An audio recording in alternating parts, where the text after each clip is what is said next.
مرحبا بكم الناس الكل اللي يتبعوا فينا. العدد نتاعكم كبير، بقى ايجيغابل اذا كان نوسعوا بالنا والناس الكل تسكر لي ميكرو نتاعها باش البوند باسونت تكفينا ونجموا نسمعوا بعضنا ونفهموا بعضنا. في الانستانس ناسيونال ديفالواسيون اي ديكريديتاسيون ان سونتي l'INEAS صارت اون برودكسيون على حسب الميثودولوجي سيانتيفيك، والبرودكسيون هذه ديستيني للي ميدسان دو بروكسيميتي لي ميدسان دو بروميير ليني كيفاش يتعاملوا مع مريض يشكوا كونه عنده كوفيد 19. البرودكسيون هذه خرجت وحطيناها على السيت نتاعنا، واحنا باش نتفاعلوا مع زملائنا في البروميير ليني ولا في الميدسين دو بروكسيميتي، باش جبنا الاساتذه اللي شاركوا في كتابه البرودكسيون هذه، وجبنا زميلتنا اللي تخدم في البروميير ليني وشاركت في البرودكسيون هذه، كلهم باش يقدموا لكم وجهه النظر نتاعهم بارابور للجيستيون دانفيكسيون سوسبي دو كوفيد 19. وانتم نطلبوا منكم بكل لطف باش تكتبوا لنا السؤالات نتاعكم على الشات، احنا باش نعملوا موديراسيون على الشات ونحاولوا نجاوبوكم على الماكسيموم دو كيستيون، واحنا قاعدين نسجلوا فيه اللقاء هذايا باش من التفاعلات نتاعكم نطوروا الدوكيومون. مع تصحيح انتم باش تستهلكوه الدوكيومون، لكن احنا يشرفنا برشا اذا كان خبرتكم وتجربتكم على ارض الواقع وفي التيران تكون هي آلية ان اوتي بور ديفلوبي الجيد هذايا. سي تري امبورطون، على خاطر باش نلخص لكم شنو هي لينياس. لينياس تخدم على لوبتيميزاسيون دي مويان. صحيح لي مويان نتاعنا سون ليميتي، لا دوموند نتاع المواطن كبيره، لو بوزوان اللي نجم نحدوه بطرق علميه وسيونتيفيك كبير برشا. اي باغ كونسيكون كومون اوبتيميزي لو بو دو مويان اللي عندنا باش نربحوا 30% في الروندمون تاعنا. وما نعرفش شكون حاضر من اللي كونفيرونسي باش يبدا يقدم. نبداو معاه في الكونفيرونس الاولى، واذا كان ما هوش حاضر نجموا ناخذوا فماشي تفاعلات اولى مع الناس اللي دخلت في الشات.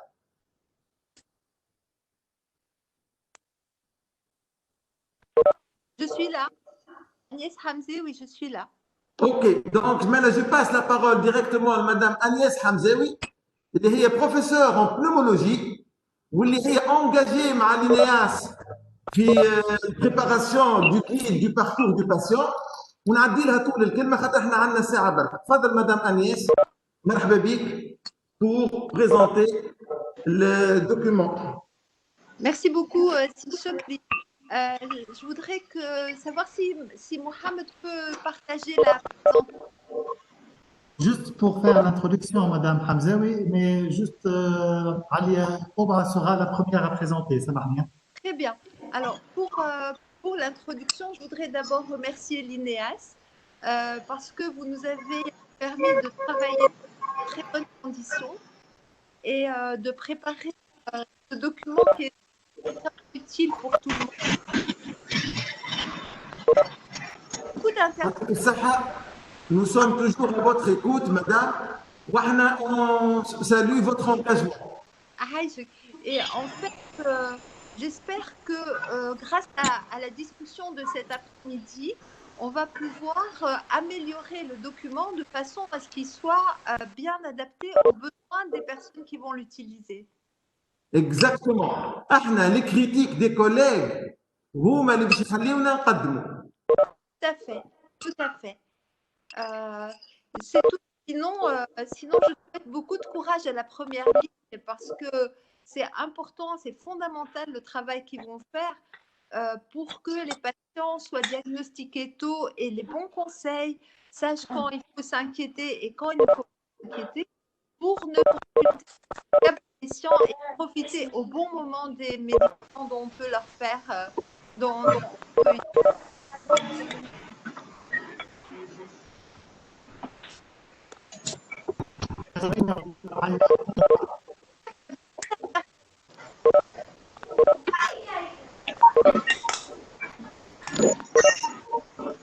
c'est ce que tous ceux qui ne parlent pas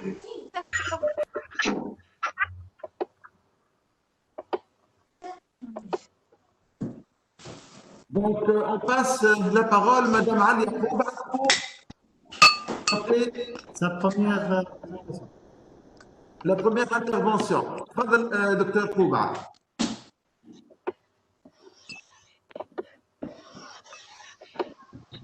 دكتور كوبا تسمعنا؟ Professeur, si Chokri elle a des soucis de connexion, Ali elle n'arrive pas à entendre. Sans problème. نبداو مع مدام أنيس حمزة puisqu'elle est là. Madame Agnès, on change de programme وتبدا أنت. Il faudrait juste que tout le monde ferme son micro à part la personne qui parle pour qu'il n'y ait pas d'interférence. يعيشكم سكروا الميكرو نتاعكم الناس الكل باش نجموا ننجحوا. Très bien. Donc, si Mohamed, si vous pouviez passer en diaporama. La projection a démarré. Il s'agit de 10 diapos qui seront commentées par Madame Agnès Hamzaoui. On commandait tout à fait. Mais Madame, Madame. Donc là, on va discuter de la. Là, vous m'entendez? Je vous entends pas. On vous entend pas. Kenzit Fessout, Madame Hamzaoui. هكا تسمعوني؟ Est-ce que vous m'entendez là? Est-ce que vous m'entendez?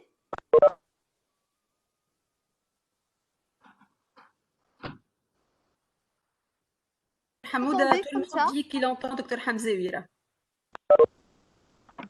Moi, en principe, vous devriez m'entendre. On vous entend, Dr Hamzaoui. Là, vous m'entendez? Oui, vous pouvez commencer. Je vais parler au téléphone avec l'équipe. Alors, j'y vais. Donc, on va... Madame Hamzaoui, on ne vous entend pas. Juste vérifiez votre son.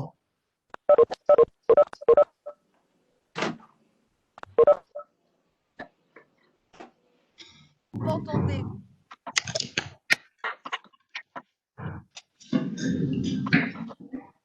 Est-ce que vous m'entendez là? Tout à l'heure, vous m'entendiez. Là, vous m'entendez plus? Oui, on vous entend, Dr Hamzaoui. Apparemment, Dr Hamouda a un problème. Ah, voilà, il faudrait lui dire alors. Parce que...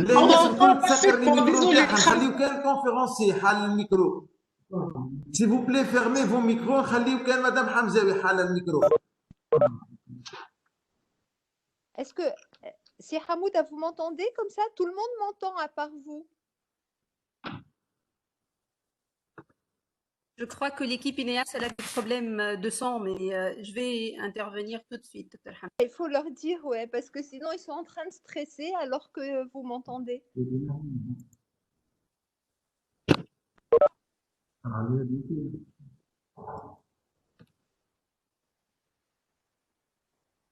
Madame Hamzaoui, on ne vous entend pas. Tout le monde m'entend à part vous.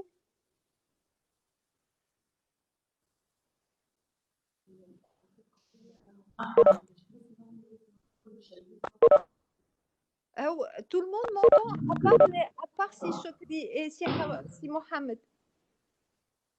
C'est bon, Dr Hamzaoui, je suis en train de transmettre. D'accord. Parce qu'ils sont toujours aussi inquiets. Okay.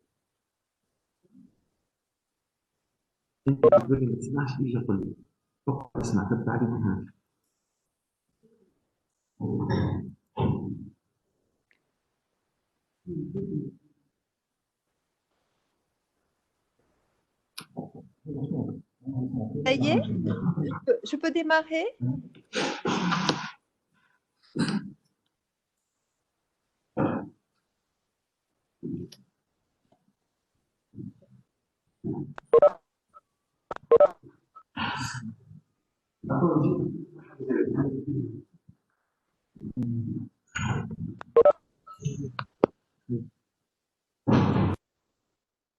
Désolée, il y a un problème au niveau du son, au niveau de l'INAS, donc ils sont en train de, le IT, il est en train de réparer ça.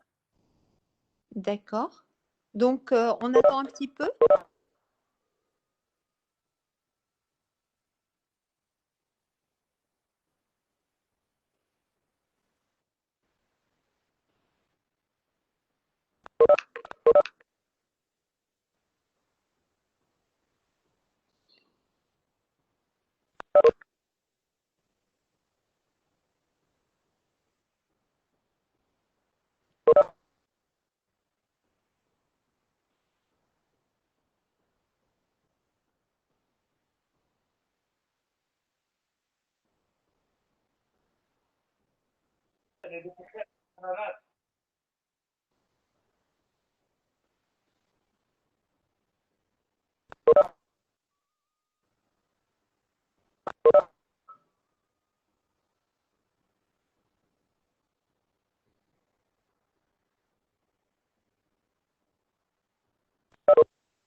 Docteur Hamzaoui, est-ce que vous pouvez commencer? C'est bon?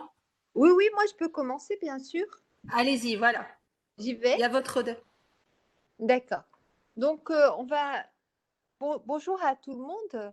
Je voudrais vous remercier d'être présent et j'espère que vous serez nombreux à nous poser des questions pour nous adapter, pour adapter le guide à Donc, la première question que vous allez vous poser une fois que vous aurez diagnostiqué votre patient, c'est est-ce que c'est un patient qui est sévère? Le premier signe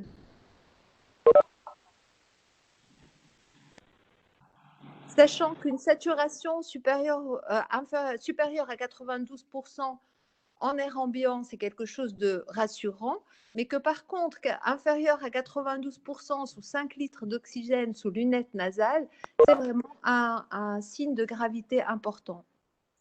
Ensuite, bien sûr, les signes classiques de sévérité qui sont l'existence d'une détresse circulatoire aiguë, donc soit par sepsis ou par choc septique, des signes de gravité neurologique quand on a des troubles de la conscience, des signes de maladies thromboemboliques évolutives, les phlébites ou les thromboses artérielles, et puis les signes de myocardite, c'est-à-dire quand on a des signes essentiellement à base de troubles du rythme ou d'hypotension.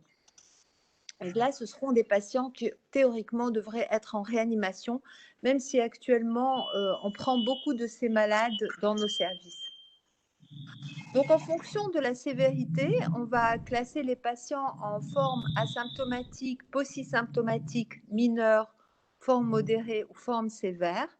Vous allez le revoir, j'imagine, avec Madame Krouba.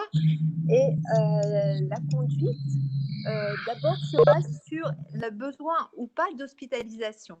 Donc, les formes assez asymptomatiques ou les formes qui sont très peu symptomatiques, dites paucisymptomatiques, ne vont pas être hospitalisées, n'ont pas besoin d'être hospitalisées, mais elles ont besoin d'être surveillées par contre. Ensuite, dans les formes mineures, qui sont des pneumonies sans signe de sévérité, toux, dyspnée légère, fréquence respiratoire inférieure à 30 et saturation supérieure strictement à 92%, ou une diarrhée sans retentissement, par exemple, en général, on ne les hospitalise pas, sauf si il y a une comorbidité qui existe ou bien si il y a un problème social. Les formes modérées, donc c'est les pneumopathies avec une tachypnée ou une saturation, une hypoxie à l'air ambiant avec une saturation inférieure ou égale à 92%. Ce sont des patients qui auront besoin d'être hospitalisés en médecine. Et enfin, les formes sévères qu'on a vues précédemment devraient idéalement être en réanimation. La diapositive d'après, donc si on hospitalise le patient en service de médecine, c'est essentiellement pour avoir une surveillance rapprochée et pour les oxygéner. Donc clinique, comorbidité et saturation. Je vous rappelle que les patients seront hospitalisés quel que soit leur état clinique si l'isolement n'est pas possible à domicile ou si la prise en charge à domicile n'est pas possible parce que le contexte social ne le permet pas ou s'ils présentent des comorbidités sévères ou déséquilibrées. La diapo d'après. La diapositive suivante va parler du traitement. Est-ce qu'on pourrait avoir la diapositive d'après? Merci. Donc, le traitement, quelle prise en charge? Dans les formes asymptomatiques, paucisymptomatiques et mineures sans comorbidité, les patients pourront être suivis à domicile.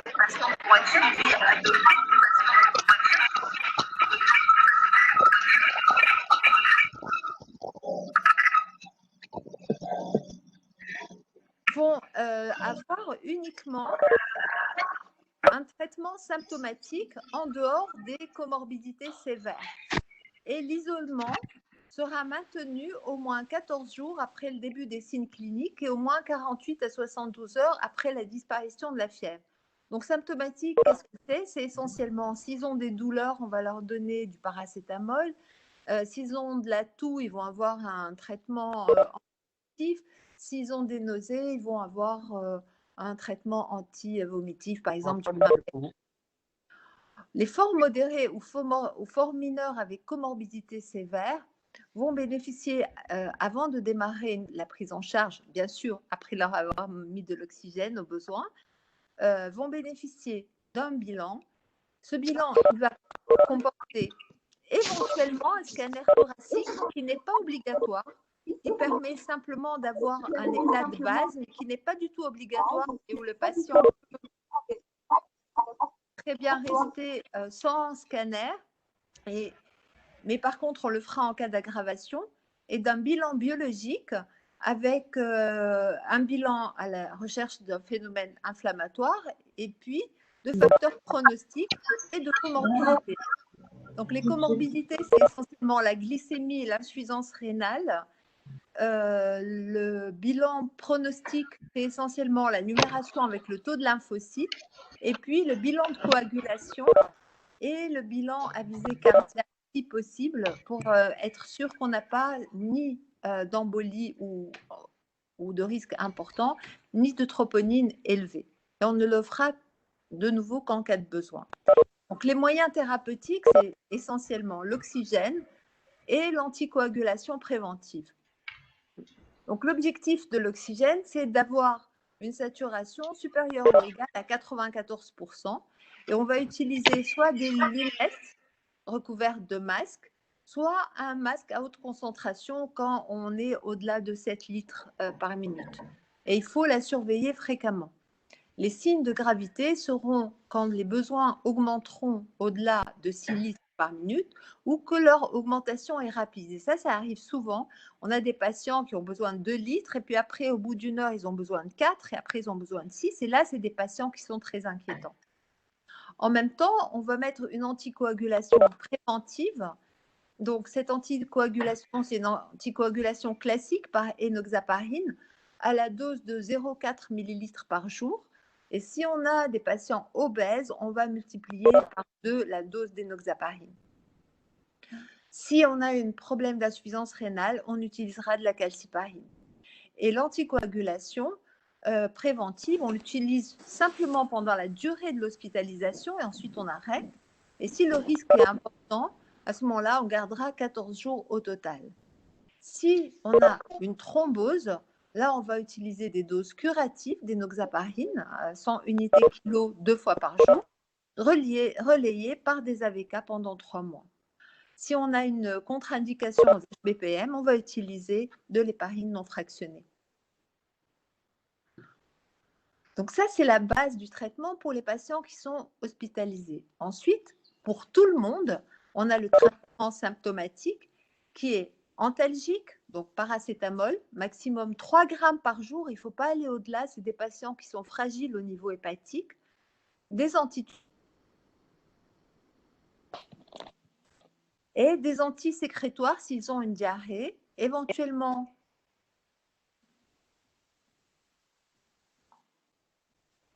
que tout le monde donne.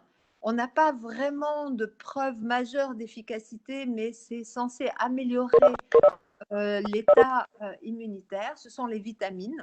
Donc, vitamine C, 1 gramme, 1,5 gramme par jour. Vitamine D, une ampoule.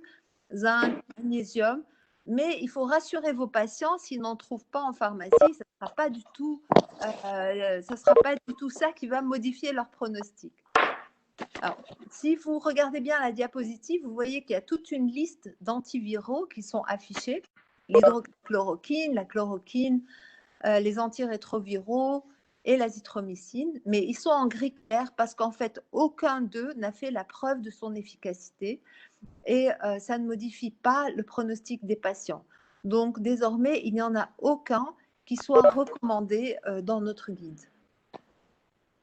La corticothérapie, enfin, la corticothérapie n'est utilisée que chez les patients hospitalisés. On n'utilise pas de corticothérapie chez les patients ambulatoires, il n'y en a pas besoin.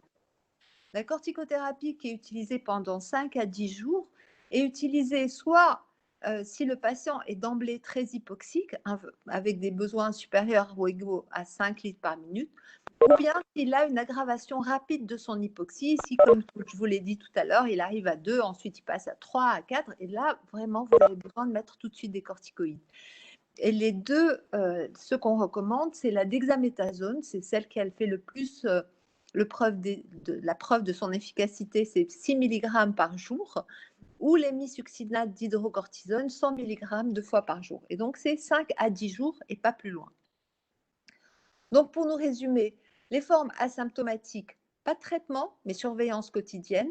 Les formes polysymptomatiques et mineures sans comorbidité sévère, a priori à la maison, avec paracétamol au besoin, antitussif, éventuellement vitamine C, D, et de l'héparine uniquement s'il y a des facteurs importants de risque de thrombose, et à ce moment-là, ce sera de l'héparine en préventif, donc de l'énoxaparine à la dose de 0,4 ml par jour.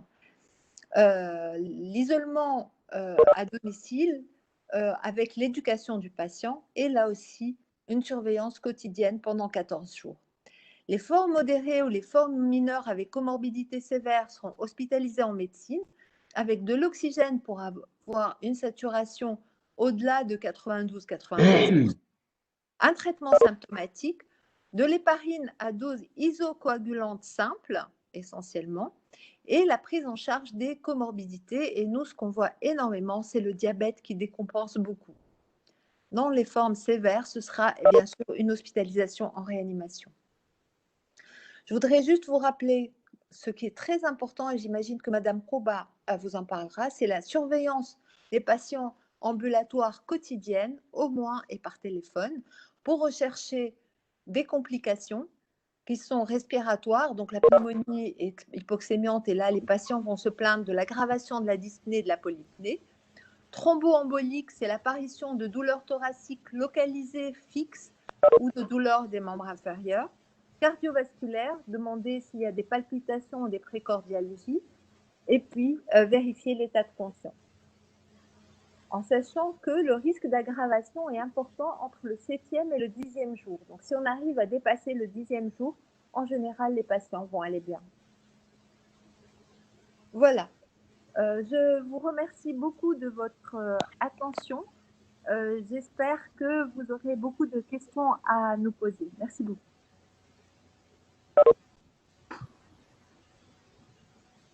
Merci Madame Hamzaoui. Et je passe la parole directement à Madame Alia Kouba.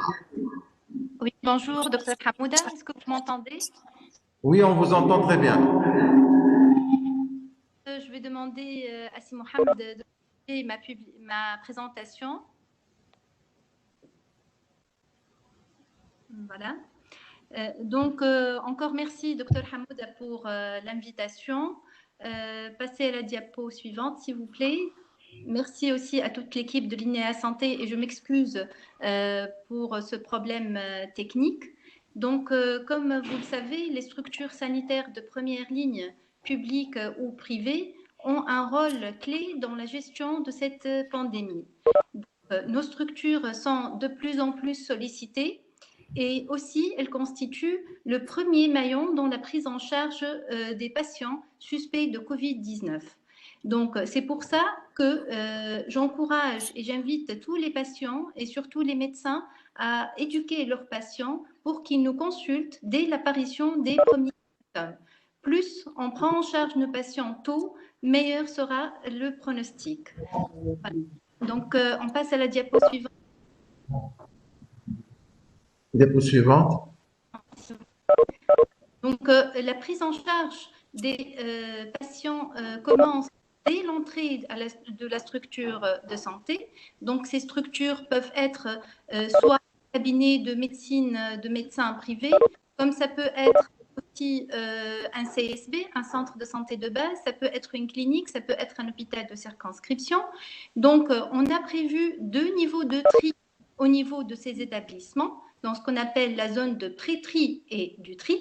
Je rappelle que le pré-tri sera organisé quand la structure le permet à chaque point d'entrée. Donc, si la structure ne permet pas de mettre en place une zone de tri, il est préférable d'aller directement vers une zone de tri. Alors, la diapo suivante, s'il vous plaît. Donc, dans cette zone suivante, s'il vous plaît. Donc, cette zone de tri nous permet de reconnaître, trier les cas d'infection, les cas suspects ou de détresse respiratoire. Donc, ce pré-tri, il va être effectué par un professionnel de santé qui peut être un infirmier, qui peut être une secrétaire médicale formée, qui peut être aussi un agent de sécurité qui est formé. Donc, chaque fois qu'on a l'occasion de mettre en place cette zone de pré-tri, ce sera très bénéfique.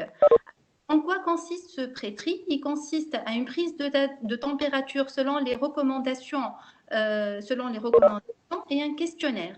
Ce questionnaire, il est fait 4 questions. Donc, première question, quel est le motif de recours à la structure? Alech JIT, c'est important. Chercher une fièvre supérieure à 38,5, une toux importante et des signes de détresse respiratoire. Présente un symptôme ou s'il est en contact avec une personne Covid-19, il sera orienté vers la zone de tri du circuit Covid, bien sûr accompagné par un professionnel. Diapo suivante, s'il vous plaît. Donc, voilà, une fois le patient est arrivé à la zone de tri, il sera en contact avec un médecin et un infirmier où on est amené à faire une anamnèse avec un examen clinique complet et une prise de la saturation d'oxygène. Donc, ce tri permet d'évaluer la suspicion et la gravité afin d'orienter vers un box de consultation dédié. Je rappelle que chaque structure doit développer et ajuster son circuit Covid-19 selon ses particularités, ses moyens logistiques et humains. Bien sûr, on ne peut pas mettre en place le même circuit Covid et même zone de tri dans un cabinet privé, par exemple, et un CSB ou un hôpital de circonscription. Voilà, je passe à la diapo suivante, s'il vous plaît. Suivante. Donc, afin de faciliter ce tri, on a proposé un score de tri. Donc, ce score, il est basé sur un certain nombre de facteurs ou de symptômes, tels que la notion d'exposition, une fièvre, une toux sèche et ou des difficultés respiratoires, une anosmie avec ou sans agueusie, un mal de gorge, une rhinorrhée, expectoration, des nausées, vomissements et diarrhée et des antécédents de BPCO, d'HTA, de diabète, d'obésité ou un âge supérieur à 65 ans. Donc, en présence d'une notion d'exposition, la suspicion clinique d'une infection COVID-19 est retenue si le score de tri est supérieur ou égal à 3. Par contre, si on est dans la situation où il n'y a pas une notion d'exposition, la suspicion clinique est retenue si le score de tri est supérieur ou égal à 4. Je rappelle que ce sont des outils d'aide donc, et le sens clinique du médecin qui prime. Il est, diapo suivante s'il vous plaît. Donc, il est important aussi d'éliminer les autres diagnostics. Jusqu'à aujourd'hui, on voit des patients chez qui on suspecte une infection à COVID-19 pour une fièvre, par exemple, alors qu'ils ont une angine purulente. Donc, il est important de chercher aussi les autres diagnostics différentiels avant de retenir la suspicion COVID. Aussi, tout symptôme de détresse aiguë est considéré comme suspect. Diapo suivante, s'il vous plaît. Donc, une fois on a fait notre interrogatoire avec le tri, l'examen clinique et la saturation, on va être devant, on va classer notre patient selon la forme clinique. Donc, on a 5 formes cliniques. Donc, la forme asymptomatique, c'est les patients qui sont asymptomatiques, pas de clinique, ils ont juste une PCR positive. Donc, on a vu ces patients-là qui viennent avec leur PCR.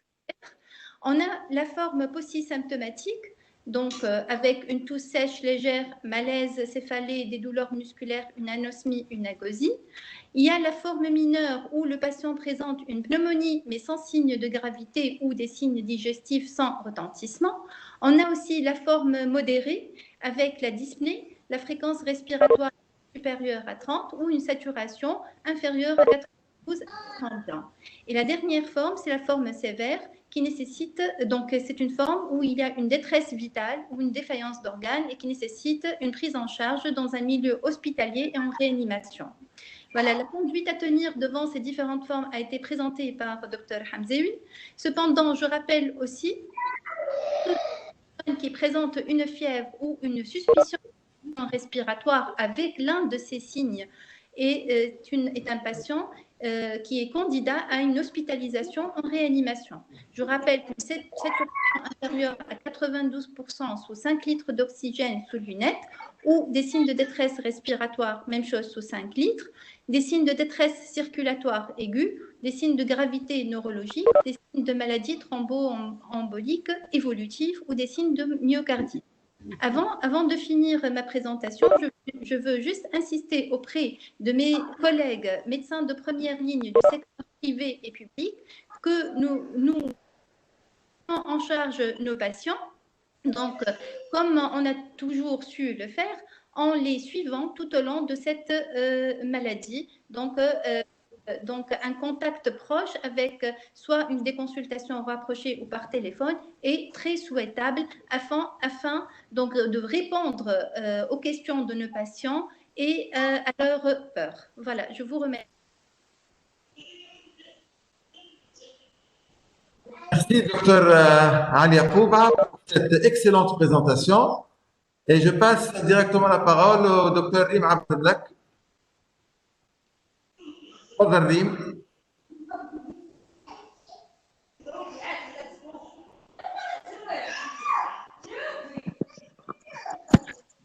ريم حل الميكرو نتاعك. ريم الميكرو نتاعك مسكر.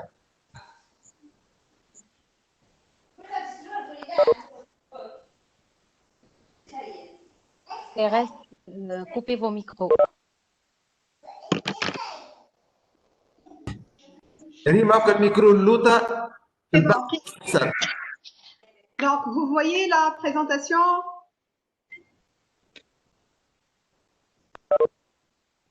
Oui, c'est clair. Tfadal. Ok, merci beaucoup. Donc, on va voir la place de l'antibiothérapie lors du Covid-19, sachant que depuis l'avènement de Covid, on a eu une surconsommation en sortie antibiotiques jusqu'à 300% de sa consommation habituelle, avec tout ce qui va en advenir comme résistance bactérienne. Si on peut avoir tous les micros fermés, Yaman. Donc,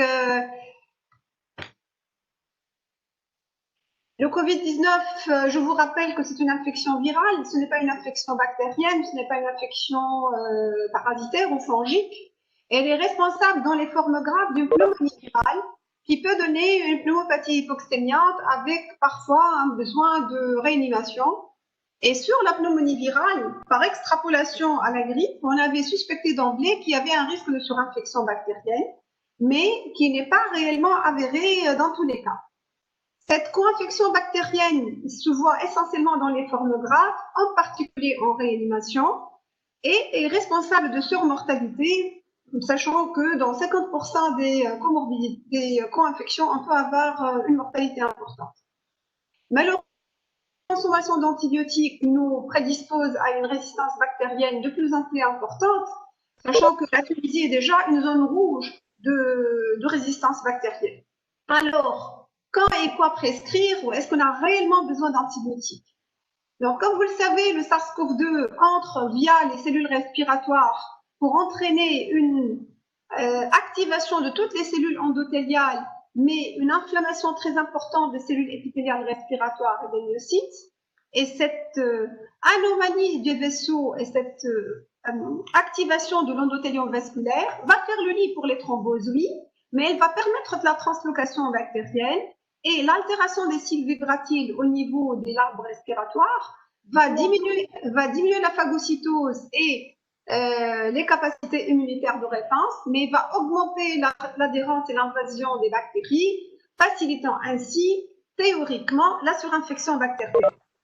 Donc, plusieurs micro-organismes ont été décrits, comme les virus, les bactéries et les levures, et nous, on s'intéressera à certaines bactéries. En réanimation, c'est surtout la Cynetobacter pneumoniae, mais on voit aussi quelques bactéries spécifiques comme l'actinomyces, le streptocoque tout simplement, mais aussi Chlamydiophila pneumoniae, qui est mise ici par excès, je ne sais pas pourquoi dans les virus, tout comme Mycoplasma pneumoniae. Et donc, quand suspecter l'une ou l'autre. Et donc, cette co-infection bactérienne a des germes parfois multirésistants en réanimation sous la forme de pneumopathie liée à la ventilation en particulier, va entraîner beaucoup de soucis. En effet, elle va entraîner une plus grande progression de la maladie due à Covid, avec des difficultés au niveau du diagnostic. Quand est-ce qu'on va penser à la surinfection? Quand est-ce qu'on va traiter? Le pronostic, malheureusement, est grevé par la surinfection bactérienne, mais on voit aussi un état pro-inflammatoire. Je ne sais pas ce qui se passe. Il y a quelqu'un qui demande à être accepté, non? Donc,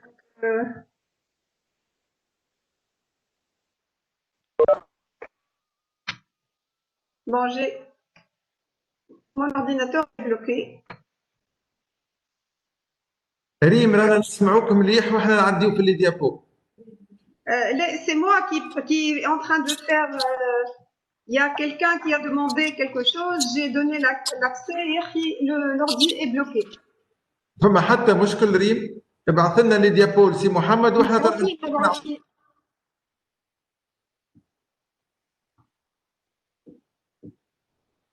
Je ne sais pas ce que je dois faire.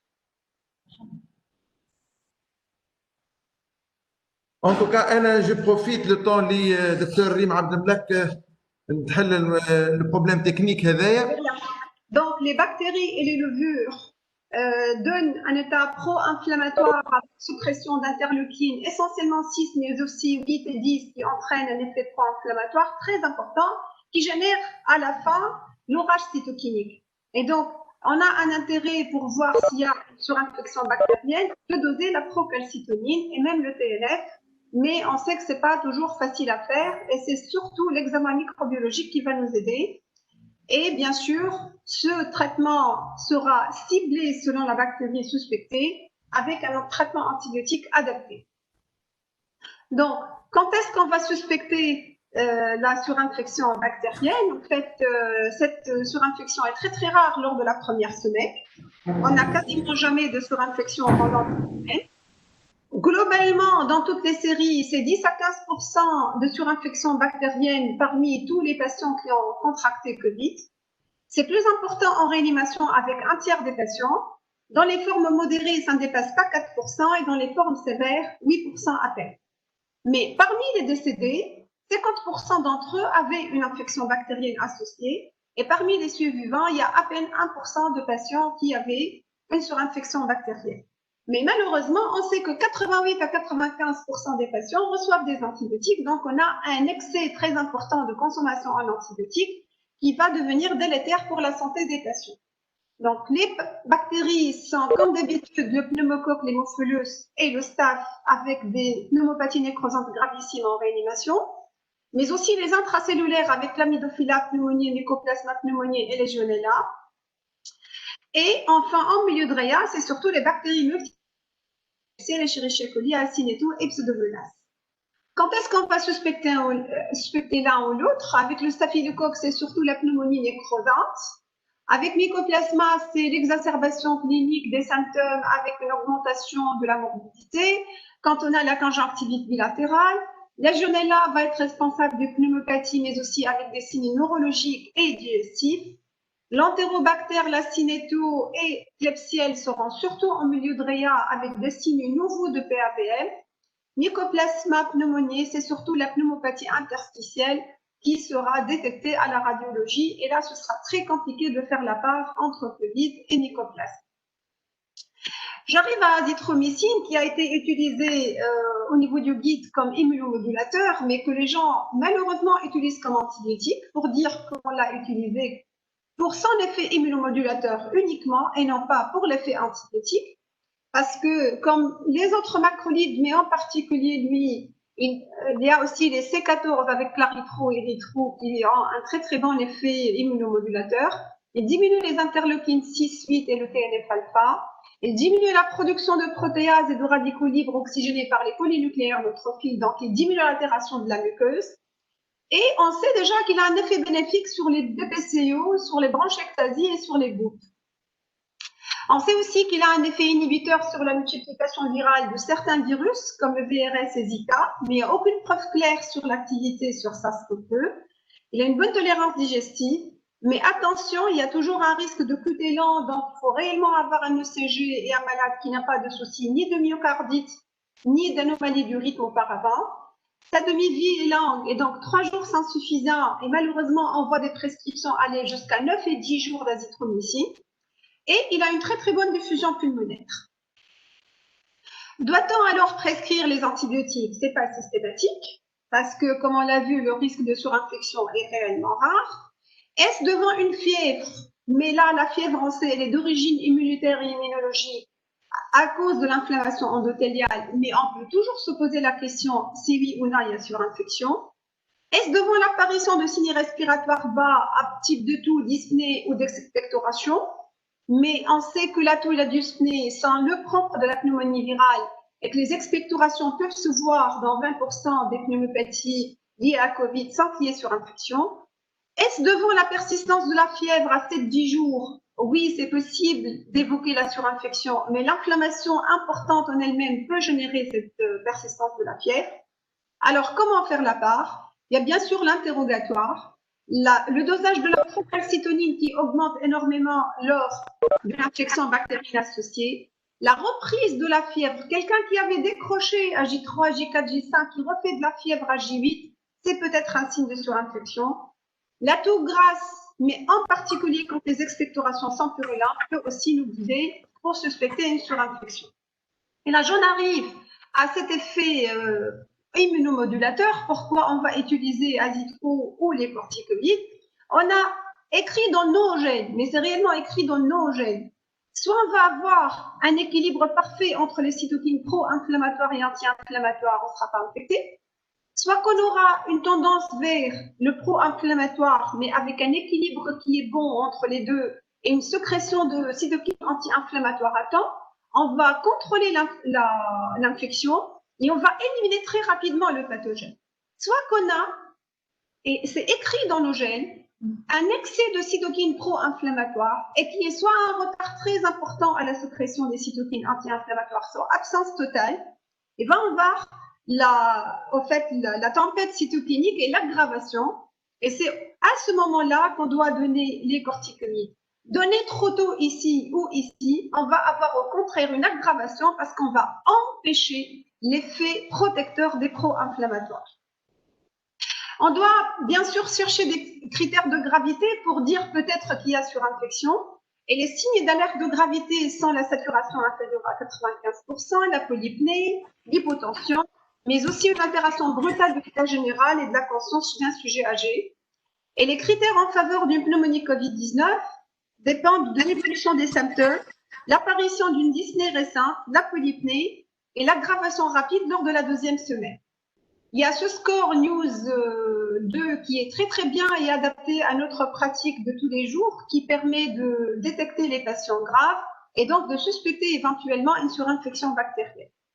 Donc, devant un tableau de pneumopathie, et donc toux, polypnée, fièvre, si on a des arguments épidémiocliniques en faveur de Covid-19, on ne prescrit pas d'antibiotiques. Si on n'a pas d'argument en faveur, parce qu'il n'y a pas réellement de contact, il n'y a pas eu de contact étroit avec quelqu'un, mais en plus, j'ai d'autres éléments en faveur d'une pneumopathie, comme un début brutal en point de côté. En attendant le résultat de la PCR, je peux commencer l'antibiothérapie probabiliste, comme c'est décrit auparavant. Donc, chez un sujet sain, ce sera amoxicilline ou Prestina en cas d'allergie. Et chez un sujet âgé ou ayant des comorbidités, ce sera amoxiclave, sinon Prestina en cas d'allergie. Si j'ai un Covid suspect avec un tableau de pneumopathie avéré, si le patient est hospitalisé, je vais faire une PCR SARS-CoV-2. Devant des signes de gravité qui ont nécessité l'hospitalisation, je vais faire ma TDM pour chercher des images compatibles avec Covid ou encore avec une surinfection. Je demande des hémocultures, je demande l'antigénurie pneumococcique et légionnelle et une procalcitonie. En présence de comorbidité, je démarre donc amoxiclave ou prestinamycine. Et en réanimation ou dans un service où le patient est très hypoxique, ce sera céfotaxime ou ceftriaxone avec un macrolide. Sinon, en cas d'allergie, ce sera lévofloxacine. Devant un Covid confirmé, maintenant, la PCR est arrivée, il n'y a aucune indication aux antibiotiques, réellement aucune. Si on a déjà commencé les antibiotiques parce que le patient a été hospitalisé, on les arrête à la réception de la PCR positive. Alors, quand est-ce qu'on va les garder? C'est dans les formes graves hypoxémiantes de réanimation, en attendant d'avoir les hémocultures qui vont dire qu'il n'y a pas d'infection bactérienne. Dans les formes sévères, en attendant d'avoir hémoculture et procalcitonie. Et dans les formes modérées, qui s'aggravent avec hémoculture positive, procalcitonie positive et TDM en faveur d'une infection bactérienne associée. Dans quel schéma d'antibiotiques? Ce sera une durée courte comme d'habitude de 7 jours, sauf complications à type d'abcès, par exemple dent-pied. Pour les infections communautaires, je peux, d'origine communautaire, je dis en hospitalier, il y aura toujours amoxiclave plus un macrolide type azitro.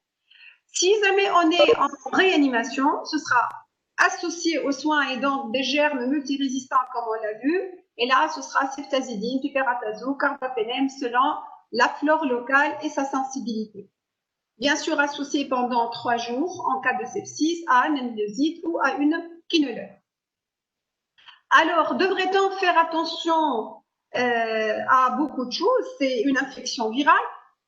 Ce n'est pas une infection bactérienne, donc on n'a pas besoin d'antibiotiques. Les surinfections bactériennes sont possibles, mais elles sont rares en dehors de la réanimation. C'est parfois jusqu'à 1% des cas. C'est réellement en réa qu'on a 30% de malades qui se surinfectent. Comment confirmer la co-infection? C'est par une reprise ou une aggravation de la fièvre, une aggravation des signes respiratoires avec une procalcitonine positive et une preuve microbiologique de l'infection bactérienne. Pour éviter les antibiotiques au maximum, vu le risque de résistance bactérienne énorme, comme vous le savez, à chaque fois qu'on prescrit un antibiotique, on a réellement des implications sur le microbiome et on a un retentissement sur les animaux, l'environnement et la santé des humains. En conclusion, il faut faire attention, il faut arrêter de tout prendre pour Covid et détecter les signes fins de sémiologie qui nous orientent vers une angine virulente, vers une sinusite bactérienne, vers une pneumopathie type pneumonie franche ou autre. Il faut arrêter de prescrire azithromycine sans la présence de signes respiratoires bas. Quelqu'un qui est asymptomatique, polysymptomatique ou une forme modérée sans tout n'a pas besoin d'azithromycine. Il faut arrêter de prescrire les bêta-lactamines sans preuve de surinfection et on voit beaucoup d'ordonnances où il y a jusqu'à 3 antibiotiques. Ça ne sert à rien. Les patients qui sont en ambulatoire ne se surinfectent pas, sauf exception. Il faut évaluer les patients pour détecter les formes graves. On a des scores qui sont très simples d'utilisation et il faut demander les examens complémentaires quand on suspecte la surinfection devant une reprise de la fièvre, une toux qui devient grasse, des expectorations purulentes, en faisant hémoculture, procalcitonine, antigénurie pneumocoque et TDM si possible. Merci, docteur Rim, donc, pour cette présentation. Certes, on a débordé par rapport à la première ligne, où on a parlé de la prise en charge et du traitement donc, en deuxième, voire en troisième ligne, mais c'est toujours bénéfique parce que le médecin, lorsqu'il connaît tout le parcours de la maladie et de sa prise en charge, peut travailler de façon aisée au niveau de la première ligne. On a reçu pas mal de questions qu'on peut synthétiser. Par exemple, docteur Houidi dit que c'est pas praticable et j'aimerais bien lui donner la parole si elle est encore branchée pour nous poser sa question de façon beaucoup plus claire. Donc, docteur Yousra Houidi, si elle nous écoute, donc je la comprends. Ok, marhaba, docteur Yousra, on vous écoute. Merci pour l'exposé. Bon, je suis médecin de santé publique. J'exerce au niveau d'un centre de soins de santé de base.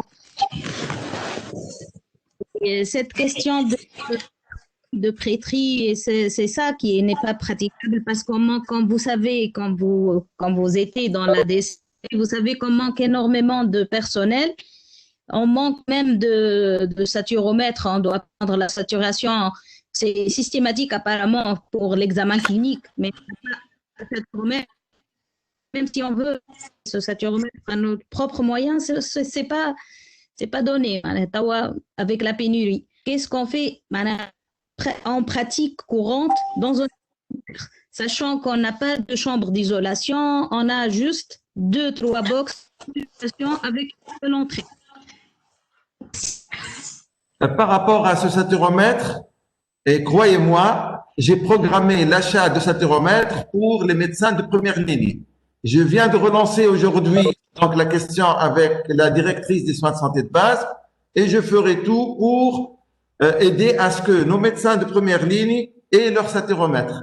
Il n'y a pas de raison pour qu'un médecin s'achète lui-même un saturomètre. Je vais pousser dans ce sens et merci pour la remarque. Je passe par rapport à la deuxième question. Est-ce que nous devons suivre les critères de tri ou la définition de cas suspect? Et je donne la parole au docteur Maalla pour nous expliquer surtout qu'il n'y a pas de divergence entre les deux approches. Docteur Kouba, Ali Kouba. Oui, exactement. Oui, merci, si Chokri. Alors, par rapport à cette question, il n'y a pas de divergence entre le tri ou les cas suspects. Donc, ça se traite cas par cas. Donc si on a les conditions réunies pour avoir un cas suspect, donc selon les recommandations de l'Observatoire du ministère de la Santé, donc ce patient, il passera quand même en zone de tri pour chercher des signes de gravité et pour l'orienter au box dédié.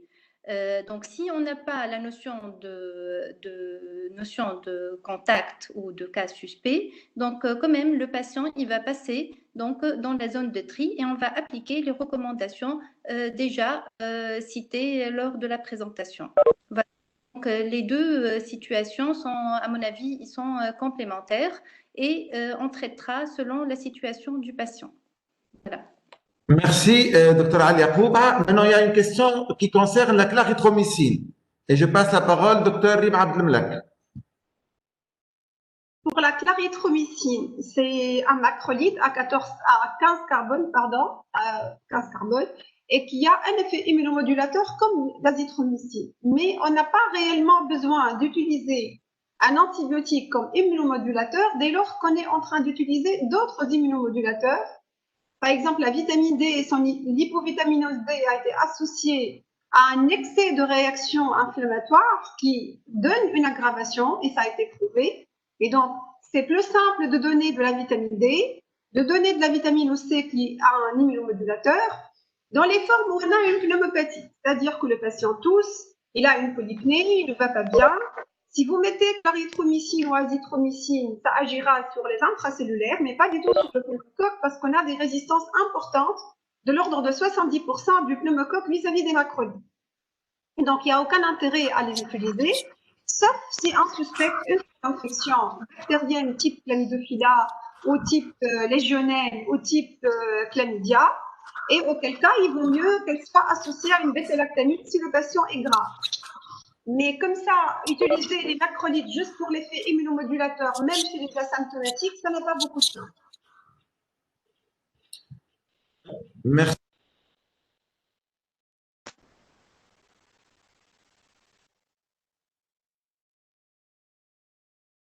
Il y a une question qui concerne la saturation en oxygène en l'absence de saturomètre. صدقوني كيفاش كنت نخدم وقت اللي ما عنديش ساتيرومètre. Je fais un pincement sur le doigt du malade pour avoir une idée en ce qui concerne le temps de recoloration.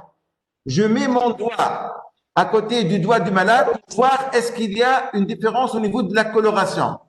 Certes, c'est pas l'idéal, mais nous sommes en période épidémique et on doit sauver nos malades. Pour la question qui concerne les éléments radiologiques, une bonne nouvelle, nous venons de publier sur notre site la mise à jour des recommandations de la Société de radiologie. Pour ce qui concerne l'oxygénothérapie à domicile et la responsabilité médicale. Nous, en tant que médecins, on a une responsabilité de mettre les moyens nécessaires pour diagnostiquer et traiter nos malades. On va prescrire sur ordonnance une oxygénothérapie. Donc, l'oxygène, c'est un médicament. Une fois qu'on a prescrit sur ordonnance, on n'est pas légalement responsable d'assurer cet oxygène par rapport au malade. Maintenant qu'on est tranquille, on va tout faire pour aider notre malade à avoir l'oxygène. Ça, c'est une autre paire de manches. Donc, n'ayez pas peur de prescrire de l'oxygène sur ordonnance, noir sur blanc. Maintenant que vous avez assumé votre responsabilité, vous faites de votre mieux pour aider le malade à avoir l'oxygène à domicile ou conseiller le malade à aller à l'hôpital pour avoir de l'oxygène. Parce que les textes ne sont pas encore prêts. Nous sommes en période d'épidémie et on doit sauver le maximum de nos malades. Et lorsqu'on prend un malade précocement, on évite la réanimation. La réanimation des malades à domicile avant l'aggravation permet de sauver des vies. Et je remercie les médecins de première ligne qui assurent amplement leur mission. Maintenant, quelqu'un nous a posé une question de tachycardie, point d'interrogation. Je peux donner la parole au docteur Agnès Hamzaoui qui nous écoute par rapport à la tachycardie comme réflexe de toute détresse vitale. Madame. Merci beaucoup, c'est Chokri. Alors, la tachycardie, il y a deux points différents. Il y a le premier qui est quand on a un pouls supérieur à 120, c'est un signe de gravité. Ça, c'est un signe classique dans toutes les pneumopathies ou dans tous les phénomènes infectieux. Par contre, quand le patient, quand vous le surveillez à domicile, que vous lui téléphonez et qu'il se plaint de palpitations qui sont apparues, là, il faut se poser la question sur éventuellement des anomalies du rythme cardiaque ou une tachycardie liée à une myocardite. Et là, à ce moment-là, il faut évaluer le patient et éventuellement lui demander un électrocardiogramme. Donc, on est dans deux contextes différents.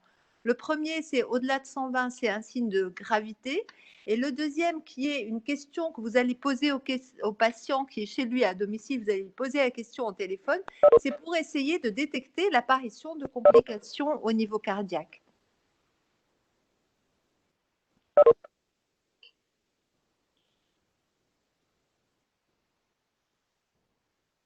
Je passe la parole à Dr. Imanek. En ce qui concerne les HBPM, il y a une question. Les HBPM. Les AOD. Exactement, c'est ça. En fait, nous avons opté initialement pour les HBPM. Pourquoi? Parce que le virus se fixe sur la cellule endothéliale vasculaire. Il va entraîner une activation de l'endothélium vasculaire, générant ainsi l'activation du système de coagulation et donc des thromboses. Et comme vous le savez, les décès se font soit par myocardite fulminante, soit par embolie pulmonaire ou encore par des microthrombes un peu partout dans les bicéphales. Et donc, la première des choses, c'est de mettre une héparine de poids moléculaire adaptée au poids et au BMI, comme l'a montré Madame Hamzaoui. Mais quand vous avez quelqu'un qui a un lit favorable à cette thrombose, on peut relayer les héparines de poids moléculaire par les AOD. Et si jamais le patient ne peut pas recevoir de Syntran parce qu'il a d'autres médicaments, on peut faire le relais par les AOD. Il y a la société de cardiologie qui a proposé, mais on n'a pas encore intégré au niveau du guide. Elle a fait une proposition pour la mise en route des AOD en relais aux héparines de poids moléculaire après les 15 premiers jours si le patient est à domicile. Parce que le risque hémorragique avec les AOD est inférieur, mais ça coûte horriblement cher, c'est 100 dinars la boîte. Il faut avoir 15 mg x 2 pendant 15 jours à 3 semaines, puis 20 mg jour pour un adulte ça. Et réellement, ce n'est pas à la portée de tout le monde. Donc, vous pouvez le faire, mais après validation par les sociétés et par INEAS. On ne l'a pas encore intégré dans notre guide parce qu'on se pose encore la question, est-ce que tout le monde pourra acheter ça ou pas? Merci, Dr Abdelmalek. Donc, il est 14h59. Je remercie donc tout le monde, les conférenciers et les participants. Et j'espère que cette première session de formation donc, était une réussite. Et puis, on va évaluer tout ça. On va s'arrêter sur nos insuffisances. On va prendre en considération vos remarques.